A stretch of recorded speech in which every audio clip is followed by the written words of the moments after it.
امروزی ما زنای افغانستان از امارت اسلامی که پیشنهاد میکنیم و پیشنهادهای دیگه هم که البته دیگه خوارا نوشته میکنن و این پیشنهادها کلگی شک جای توحید میشه که باز به امارت اسلامی تقدیم میشه. پیشنهاد اول ما زنای افغانستان که نیم نفوس افغانستان را تشکیل میکنیم، شاید زیادتر هم باشه، میخوایم که وزارت امور زنا را پس برای زنای افغانستان بتن تا که زنای افغانستان یک آدرس مشخص داشته باشه که راجع به مشکلات خود، راجع به ترقیات خود، پیشنهادایی که داشته باشه از طریق از وزارت به امارت اسلامی تقدیم شود. موضوع دوم که موضوع تعلیم تربیت اطفال است. ما خودم 48 سال به معارف کار کردیم، البته در پست‌های مختلف، و امروز هم خوشبختانه که اینجا اکثر استادای پانتون هستن، استادای مکتب هستن و اینا هم یقین دارم با ما هم تجربه هستن، هم نظر هستن. در دوره ابتدایی او نتیجه که معلم زنانه میته، به معلمای مردانه بسیار احترام دارم، اما اونا درس میتن اما شاگرد تربیت دادن نمیتونن چون حوصله‌اش ندارن. چون زن خداوند مادر خلق کرده و هم در مادری خود موفق است و هم در معلمی خود موفق است.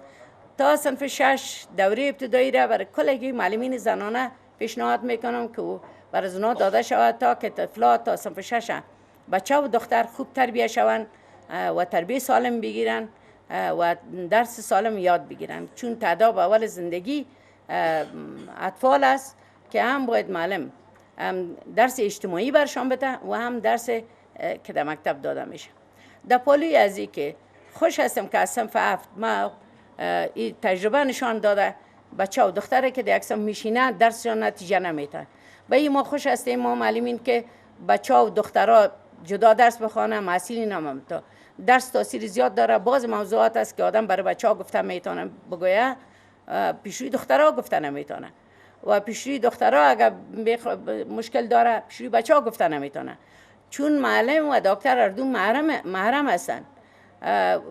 باید توجه زیاد شود به، اما در پالی از این پیشنهاد ما است که درست است بچه و دختر خود جدا کردن. پیشنهاد ما است که یک معین وزارت امور وزارت معارف، یک معین تحصیلات عالی باید زن باشه تا به امور تحصیلی زنها رسیدگی کنه، به دخترها را مشکلاتشان از نزدیک حل کنه.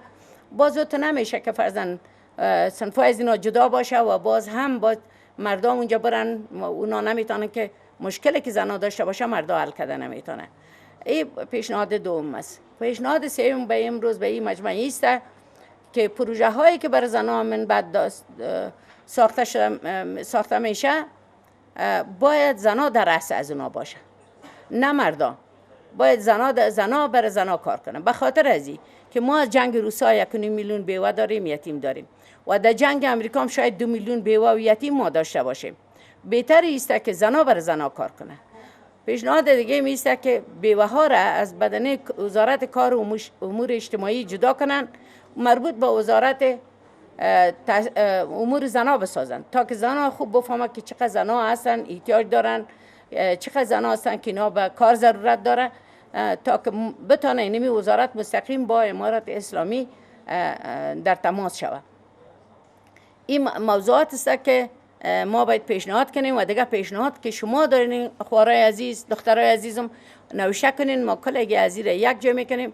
همین 60 نفر زنی که امروز دعوت شده از خانما، اینا از هر میز یک نفر برای خود نماینده انتخاب کنن، تمام پیشنهادهای شما رو نوشته کنه برای ما بده که باز ما اونا رو یک جای توحید میکنیم، باز پیشنهاد نوشته میکنیم و به امارت اسلامی ما تقدیم میکنیم. و در آخر میخوایم که از زمین وزارت امور زنها باید در مسائل سیاسی افغانستان دخیل باشن، به خاطر ازی که حق ماست، به خاطر که ما در جنگا سعیم بودیم، ما در آزادی افغانستان زنای افغانستان سعیم بود، در بدبختی های افغانستان زنها سعیم بود، اما این شده نمیتونه. باز بی‌عدالتی است که در وقت امتیاز زنها نادیده گرفته شود. و در پالی از این قابل یادآوری میدانم که از زمانی که ما سر بالا کردیم همیشه مشکلات زنها را دیدیم مطابق به شریعت اسلام، او که زنها را اسلام چقدر حق داده از دمی عمری که ما دوران پادشاهی را دیدیم، دوران کمونیستا را دیدیم، دوران بر زن حق اصلیش داده نشده و این را از امارت تشکر میکنم که در او دوره طالبا برای خدا باشه جنت نصیب شه. برای مولا عمر شهید پیشنهاد کرده بودم که باید حقوق زن، اما چیزی که اسلام برش گفته باید داده شود. اینا هم فرمانه که دادن که دختره به زور کس دادن نمیتونه تا سنی که رشد خود تکمیل نکنه. این ما خیر مقدم میگیم، بسیار خوش هستیم به این فیصله. دوم حق میراثشان یاد کردن. سوم بیوه کس به زور نکاح کردن نمیتونه به ایورش، بیوه استقلال دادن و در میراث برشان حق دادن. این کارهای است که سالها البته زنای افغان این آرزو داشت که حکومتشان هم یک فیصله کنه و این فرمان را که حکومت امارت اسلامی او را فرمان صادر کرده امید میکنیم که تطبیق شود. ایتو نشه مثل که یک فرمان به نام برای و باز تطبیق نشه، دختر دبد داده شود، دختر فروخته شود. امیال هم خبر دارم که دخترها فروخته میشه و دمی نزدیکی ها خبر دارم فرضاً 5 لک 6 لک سر دختر تویانه گرفته میشه، باز در پالی از این 5 6 لک عروسی از میشه. حکومت امارت اسلامی افغانستان اما که گفته از 1 لک زیاد باید اینا قلین یا تویانه نگیرن و امو باید یک قانون پاس شود که در عروسی ها چقدر میمان باید بیاید. 100-200 کافی است، نه که 3000 4000 5000 که اوتلا ببینی که پر است از مردم. اگه یک نفر 5000 نفر در عروسی خبر کرده میتونه چرا وکیل پارلمان نمیشه؟ این دختر فروشی ها باید سر دختر قیمت موندن. ما از این خوش هستم که امارت اسلامی گفت که زن افغان اصیل است، جای مقام بلند داره که سرش قیمت ماندن نمیتونه. ما یک دفعه در وقت روسا قیمت ما را 300 افغانی ماندن، این بود مقام بلند ما. بعد از او دیدین که زنا را عالی دست خود ساختن. در وقت امریکایا فقط نام زنا را استفاده میکردن.